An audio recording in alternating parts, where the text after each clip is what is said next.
I'm Shane Gronniger. I'm the CEO of GCS Technologies. For those of you who don't know who we are, we're a locally owned and operated managed cybersecurity service provider. We're going on our 25th year in business next year, actually.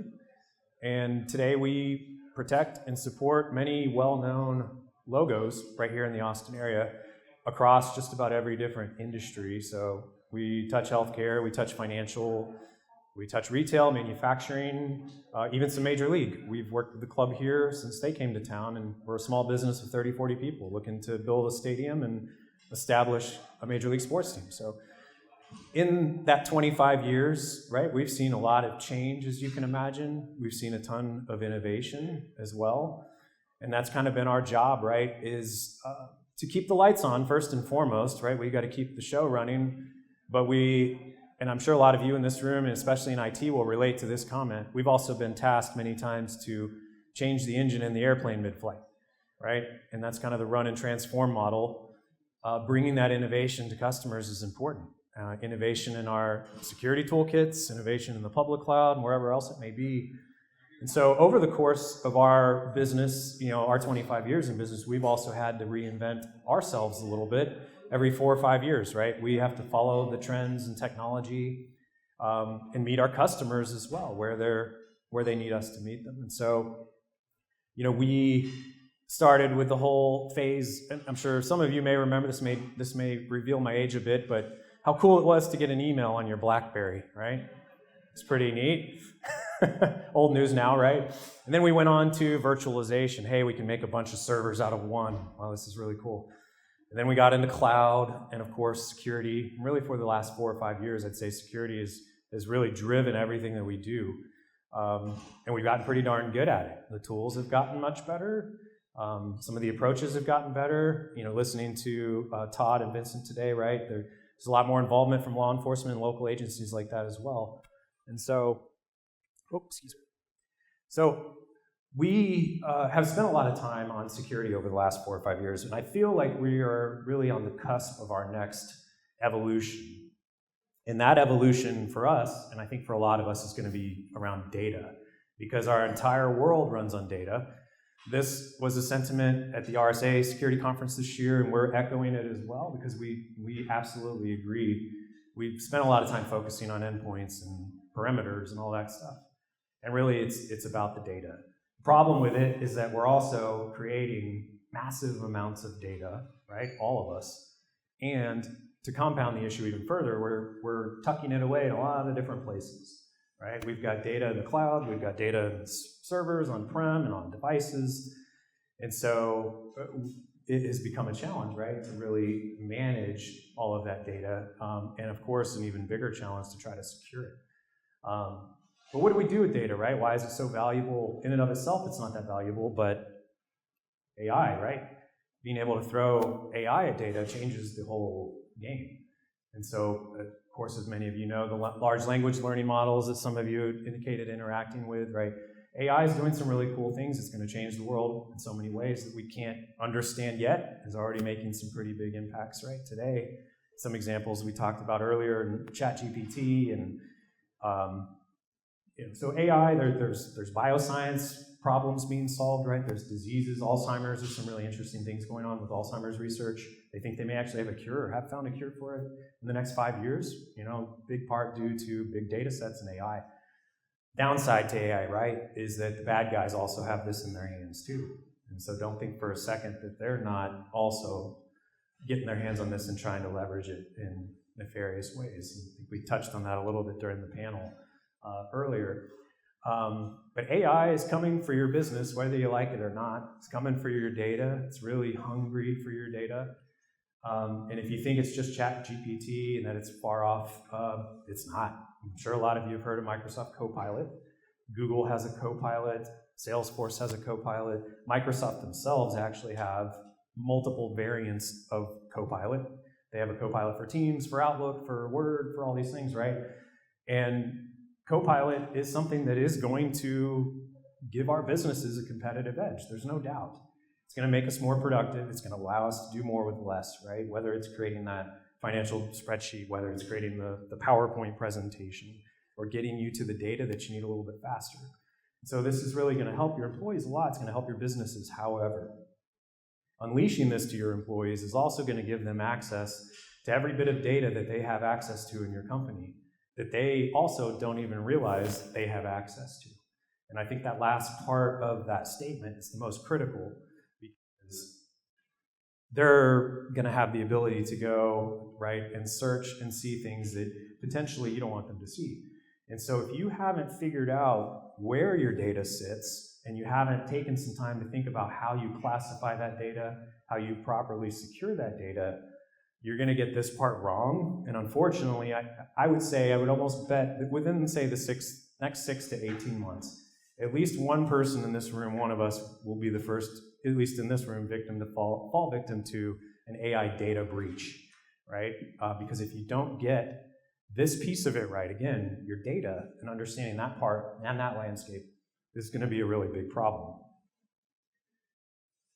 I'd like to ask if anybody can guess what this number means. I wouldn't expect you guys to know. It's a loaded question, but 17 million for the average company is the number of files that are accessible and open to everyone today. Now, it seems surprising to some, not to others, right? We have tons of data, and it's really hard to go through and organize it and classify it and make sure that it is set up. I'm sure we all have accounting, HR folders in our offices that are hopefully locked down the way they need to be. There's a lot of other data out there, so that's kind of the point. The data is getting, the landscape of data is getting bigger and bigger and bigger. And I think another interesting statistic is this: 1%. 1% of the permissions across those files are actually used or needed on a regular basis. And in fact, the 1% of those people that actually need access to those documents generally, in a lot of cases, right, only need it every Friday or the first Monday of the month, right? I need to go update the financial spreadsheet. I need to go update the HR payroll documentation. And so wouldn't it be nice if, A, we could get better at this permission structure, right? But also even get better at this just-in-time concept, right? Only give people access to what they need and only when they need it. Data is where the damage is happening, obviously, right? That's where we feel the pain. We spend a lot of time with incident response, right? And a lot of time doing proactive remediation or proactive vulnerability, remediation stuff. And we spend a lot of time looking at file hashes and source IP addresses and CVEs, right? Common vulnerabilities and exploits. A lot of times we don't even really pay attention to the data until we're on the other side of boom and something bad's happened, and now we're relying on our backup system to restore our data. And in that process of restoring data, often happens fast and furiously, things get missed. Data gets restored, but permissions aren't restored, right? So we've got to be careful. And again, it all comes back to where the data is at. Like I said, we've been focused on the endpoint for so long. We really need to start shifting our focus away. I'm showing you an ATM machine because I saw this analogy and I thought it was a really good one. Think of your endpoints, right, as an ATM. It's kind of transactional. Yeah, you may have some data sitting on the ATM, but would you be more upset if this was stolen, or would you be more upset if that got broken into, right? Your vault, where all the data actually sits. And so yes, I'm not saying we need to shift away from the endpoints, but again, going back to the next horizon, what the next challenge is going to be for all of us is the data component of this, because it's everywhere, right? I'll give you an example. This has probably happened to a lot of people again in this room. 3 or 4 weeks ago, I'm sitting in my office, I get a text and I get an email from my bank notifying me that I had just booked this awesome little boutique hotel in Barcelona, Spain. It wasn't me, unfortunately. I wish it had been. So I went through the whole process, replied to the bank and said, look, no, it's not me, replaced my card. That was a big hassle, right? But it got me thinking too, why don't we look at our data transactionally like our banks look at our transactions transactionally, right? And I'm sure it's not a human being that's sitting down at the bank watching what Shane Gronniger spends his money on. If that was the case, it'd be really creepy. But I can also guarantee you that does not fit the bank's business model, right? And so it's AI, right? It's AI, it's machine learning, it's technology that's looking for patterns, right? Looking for anomalous behavior. And so we already have this kind of technology when we look at sign-ins to an environment, right? There's examples of this happening already. But we really need to dig down further and more granularly into the data, right? And why not monitor transactionally when that HR file is touched, or it's touched in a way or by people that don't normally touch it, right? Or it's transmitted to different places that it's not normally transmitted to. And so the technology, the innovation is here today. It does exist.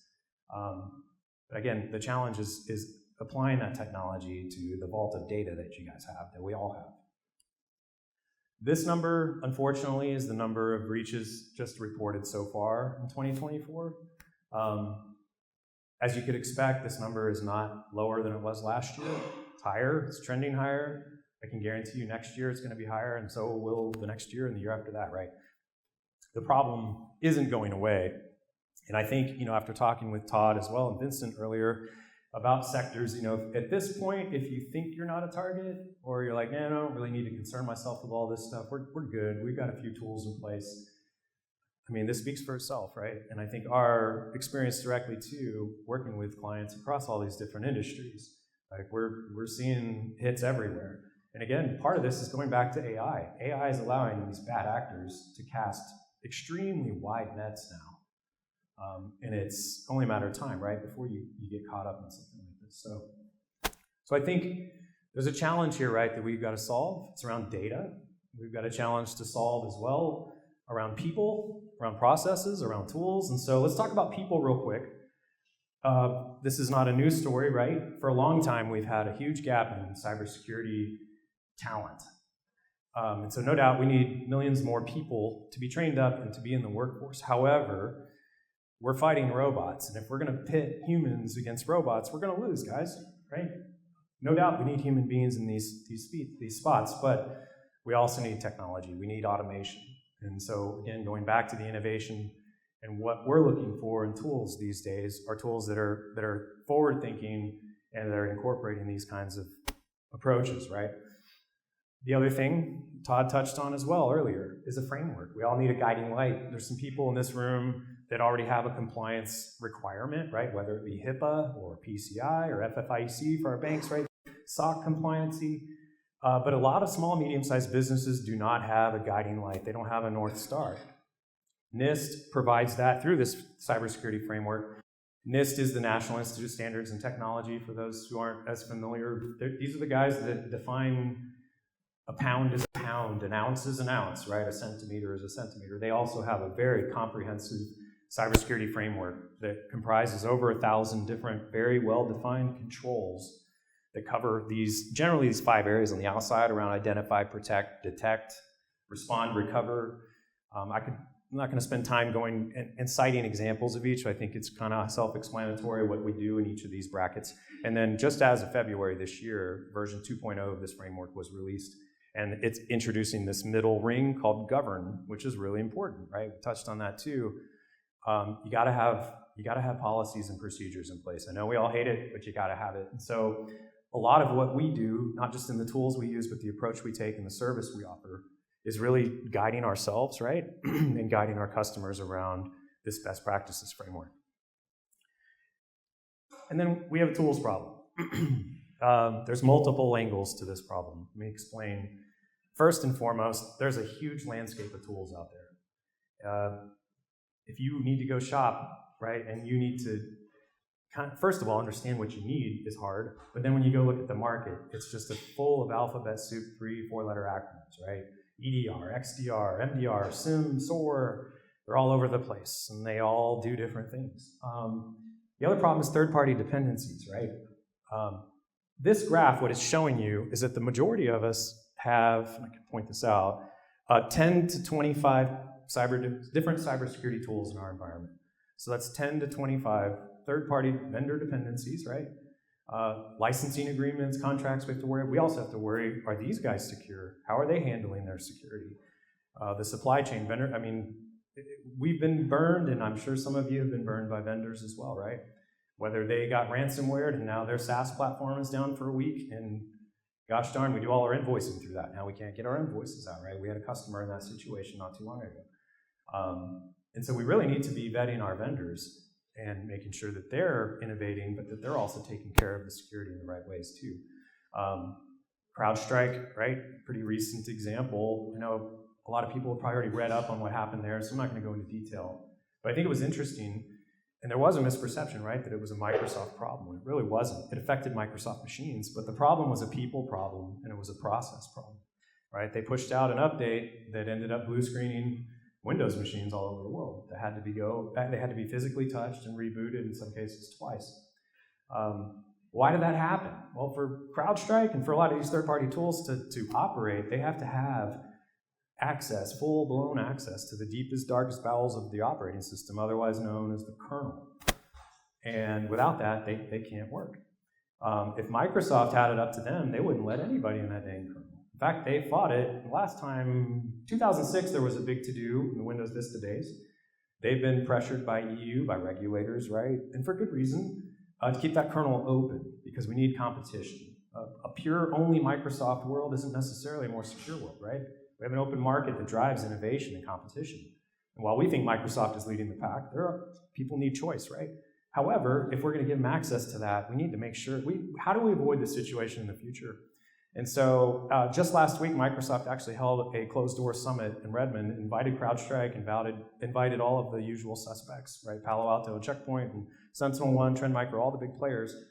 And they sat down in a room and said, guys, we can't let this happen again. And the big takeaways from that I thought were interesting, and what was happy to see is that, guys, we're competitors. We're not adversaries. At the end of the day, we all are on the same team in terms of fighting these bad guys. And so, and what they want to see and what Microsoft wants to see is more collaboration in the operating system development and design and around the third-party ecosystem, the tools ecosystem, to where they can create tools that are equally as effective, if not more, than they are today, but without that unfettered kernel access, right?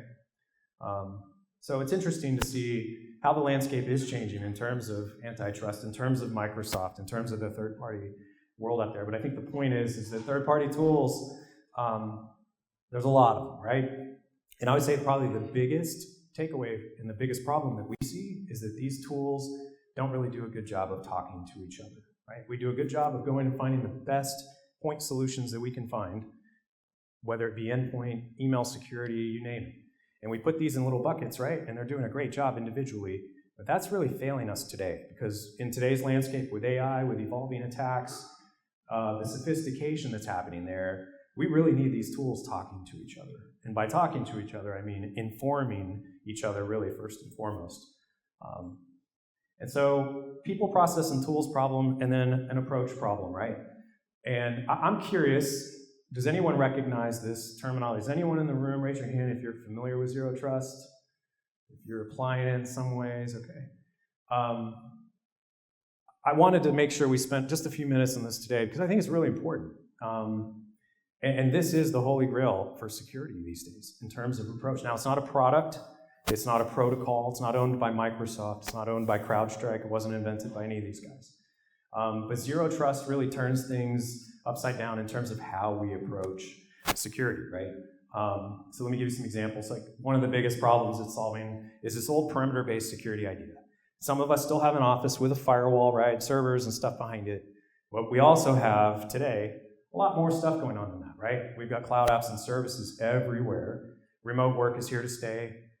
I know we're 5 years or so pandemic in the rear view, 4 or 5 years, but remote work is not going anywhere. I mean, everyone we talk to, that the hybrid workplace or more remote workplace is something we're gonna have to continue to manage to secure going forward.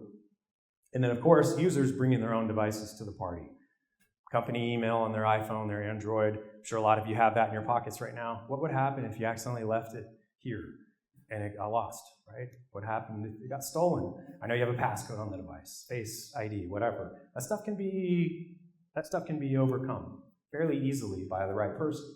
And so now they've got unfettered access to your corporate email that maybe happens to sit on your device, right? So we have a lot of problems here, and the old idea behind perimeter security was that everything behind the firewall was secure, and obviously a lot of us aren't behind that firewall anymore.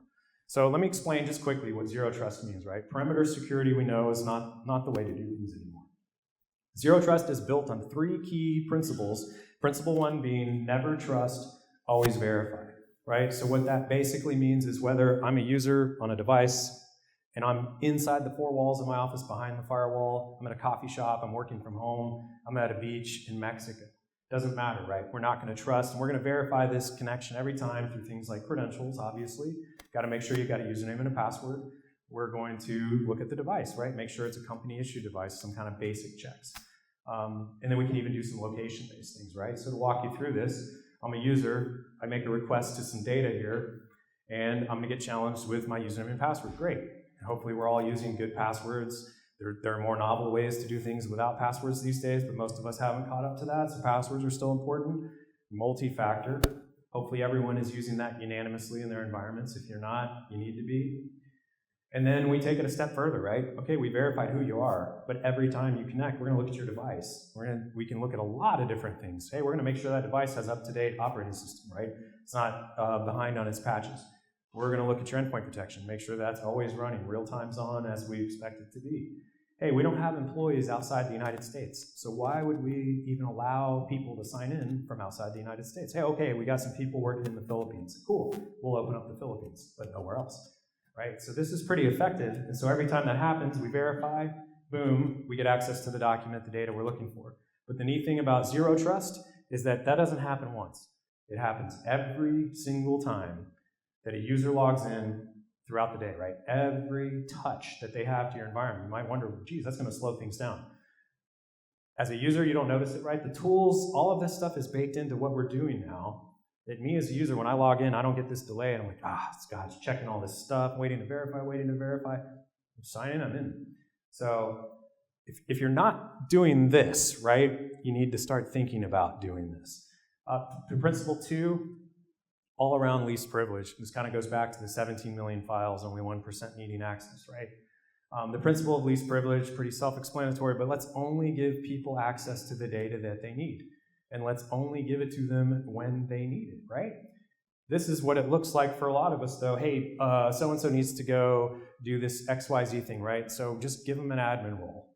Oh, we'll only give it to him for an hour, but give it to him, let him do all the stuff he needs to do, and then we forget to turn it off, right? So privileges abound, and I'm sure if you go look in your environments, you're going to find people are overprivileged, right? And so you really need to get more into this kind of area, right? Where, again, we're really getting granular on what people need to do and what they need to access. This is probably the most common example that a lot of us are guilty of. We give a new computer or assign a computer to an employee, right? Give them local admin rights on that machine. Because we don't want to be bothered on the help desk to get the call every single time, or as a user, we don't want to be bothered. I got to go install this new version of Adobe Reader. Now I got to stop, it needs the admin password, I got to call the help desk, right? I can't install this printer driver. There's all these little things that people get stuck on, and so we just say, hey, just give them local admin rights, it's okay. Well, of course it's not okay. We've seen this a million times now too. Bad actor gets in through phishing email, spoof, whatever, they compromise the account, boom. Now they got carte blanche access to the device. And so there are much more elegant ways to manage this today. That innovation has come and it's here. And so these are things you guys need to be thinking about too, right? And the last one is assume breach. None of our tools are perfect. We know that. Our tools aren't perfect. Our AI is not going to be perfect. Our people, our processes aren't going to be perfect. And so we got to assume breach at all times. And basically what that means is, look, reducing the blast radius. Let's expect this to happen. Hey, when it happens, let's have the detections in place so we can see it really quick and know immediately what's going on. And by reducing the blast radius, examples of this, right, like network segmentation, isolation of your hosts, right? There are endpoint tools now where if they see something nasty over here, it'll just shut itself down, right? Like virtually unplugging its network cable from the network, while also leaving a lifeline open back to the security tools, right, to us, so we can continue to monitor and remediate that machine. Things like user isolation. This is back to the example of don't give people carte blanche access to everything. If you really think about your role-based, privilege assignments, this is really going to help you, because if this user, let's disregard the device for a second. If this user gets compromised, well, guess what? They only had access to these 2 or 3 things, not everything, right? And so we're reducing the blast radius if and when something does occur. And then lastly, we need analytics for visibility detection. It's really important to have good analytics and alerts that are meaningful, right? And part of the problem with these point solutions is we get a bunch of alerts over here in this tool, and then that tool, and then that tool, and then that tool. And individually, they're all kind of low-fidelity stories. They're not telling us a whole lot. Yeah, there's something wonky going on. Meanwhile, there's a fire burning right here, and the smoke's about to spread everywhere. The fire's about to spread. But this tool it's not talking to this one, right? And so we need better analytics, right? And part of that comes down to unified solutions, having everything under one hood as much as you can. And we don't say this because, oh, it's just easier to manage, but you could have better security if you went got all these separate point solutions, right?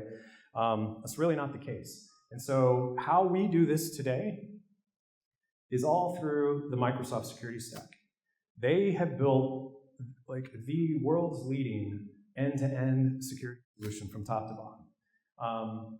And I know there's probably some second guessers in the crowd here, just because 20 years in business with Microsoft, right? A lot of us never saw them as a security company, and they weren't for the longest time. But let's look at the numbers, because these are pretty telling.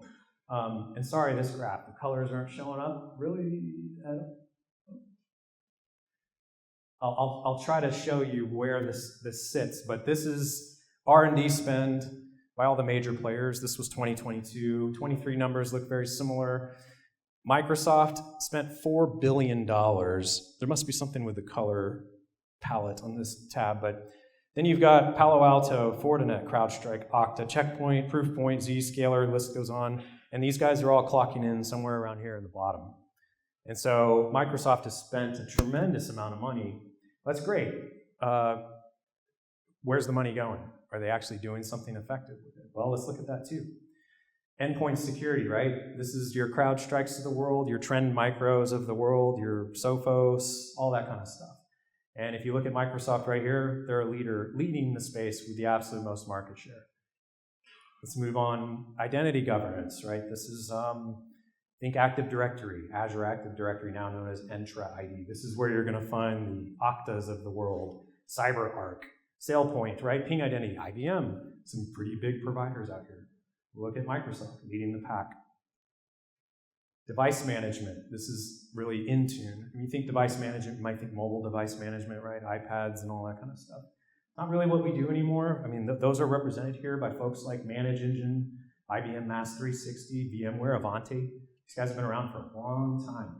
Microsoft has a platform called Intune that we manage thousands and thousands and thousands of devices with every single day. We have a manufacturing customer that has a plant in Vietnam, Indonesia, business offices all over the world. We're able to securely manage and monitor all of these devices through Intune. Right? We don't have to go out and seek a third-party platform yet again, get certified on it, understand it, learn it, spend 100 grand on it, whatever it costs, right? A lot of these tools, especially with Intune, a lot of you may not know, it's under the hood right now. Some of you who are licensed for Business Premium and Microsoft 365 have Intune and don't realize it and aren't using it. We see that a lot, actually. Meanwhile, they're spending a lot of money on some of these other platforms. Last category we'll look at, email security. This one's interesting, right? Because you still got Proofpoint, which I think a lot of you know who Proofpoint is. They've been around a long time, very well-respected email security player. Microsoft's right up there in the leading pack with them. And you'll notice down here, we've got Barracuda, Mimecast, right? We've got some of these filters that we see a lot. And we hear this a lot too. Well, it catches a little bit more stuff than Microsoft does. I don't know if I want to switch because I want to get some more spam. Well, truthfully, what we found catches just about the same amount of stuff. You got to configure it right, no doubt, right? And they all have their intricacies and there are nuances. And guess what? None of them are going to be 100% perfect. You're still going to get that message in your inbox, right? Occasionally from time to time. And that's why we need other layers in place to look for that stuff and be able to, again, minimize the blast radius when somebody inevitably does click on a bad link. And so, again, defenders think in lists, right? We think about these point solutions. You think about traditional antivirus. I'm going to download a definition list update every day. And as long as what I'm seeing is in that list, I'm going to take action. But man, my machine could be totally compromised here. And because I don't see a clever name that's been reverse engineered in my list, I'm just not going to do anything, right? A lot of antivirus has moved on from that, but you'd be surprised. There's some old vendors out there that are still doing that. You need better tools, right? That are looking at behaviors in the machines. And we need to stop thinking in lists so much as because attackers are thinking in graphs.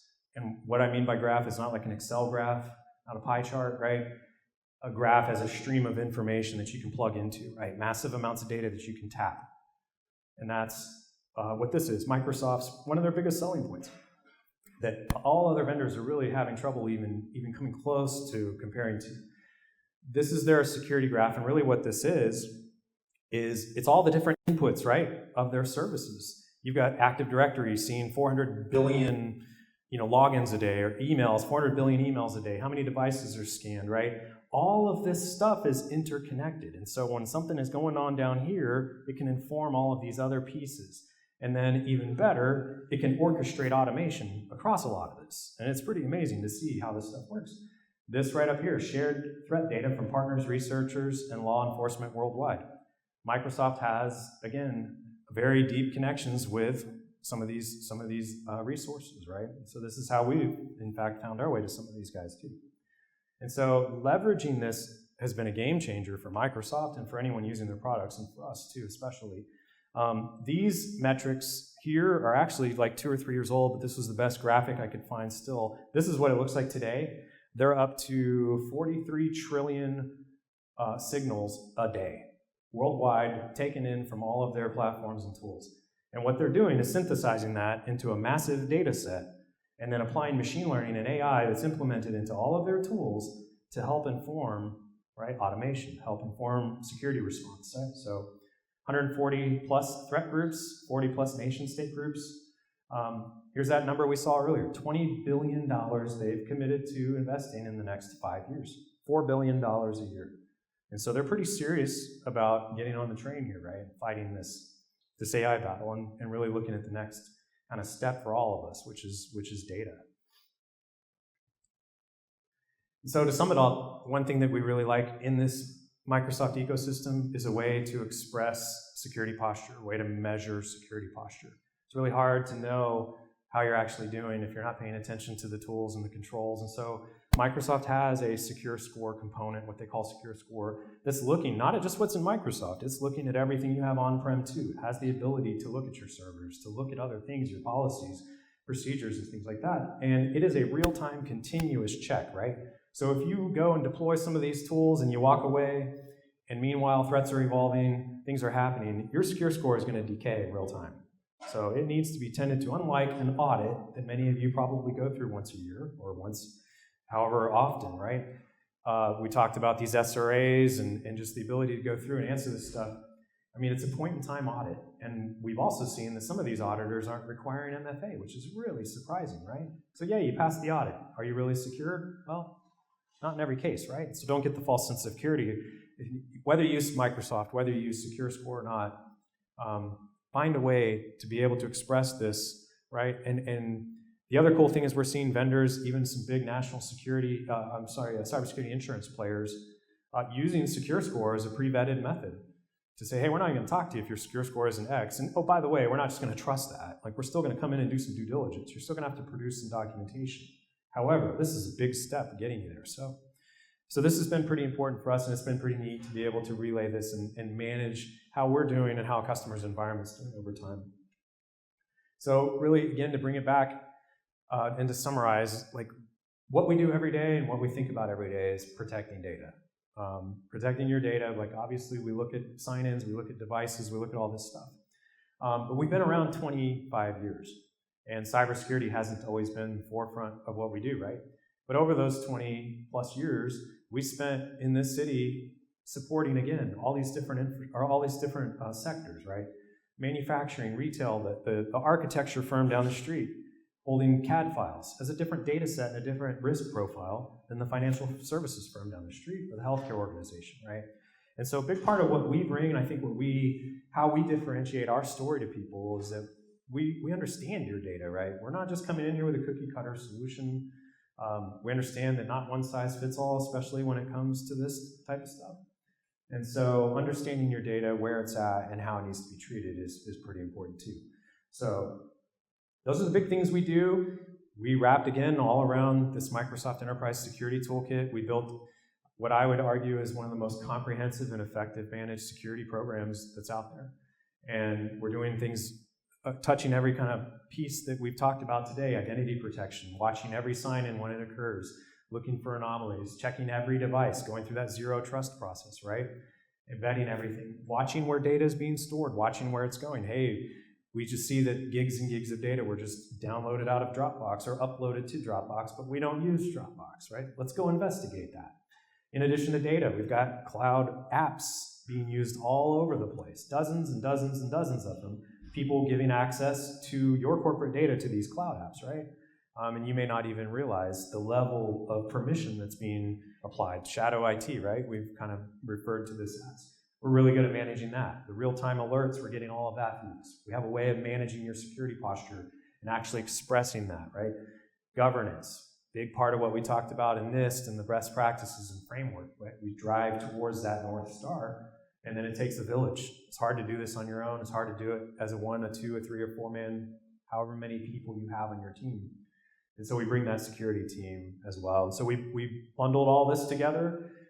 We called it Secure Cloud is what we call this service. And again, it's just all about the people, the process, and the tools that come together to provide the outcomes, right? And so in the midst of this, we're using Microsoft as a big part of our tool set. And subsequently there, mixing in a lot of innovation in that tool set too. But it's not just the tools, guys, right? It's the process and the people too that's involved in getting this right. And we got to get it right. We know that because the future is, is bright. It's exciting, but it's also scary too.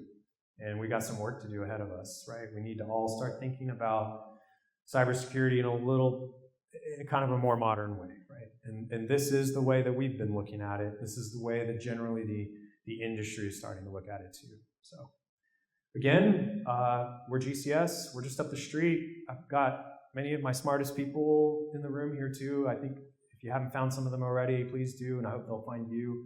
We are a Microsoft certified partner in modern work security and Azure infrastructure. So we do a lot of work, not just in the security space, but also around the productivity space, endpoint space. And then we've moved a lot of data centers up to Azure and have also helped customers figure out how to secure that stuff up there too, right?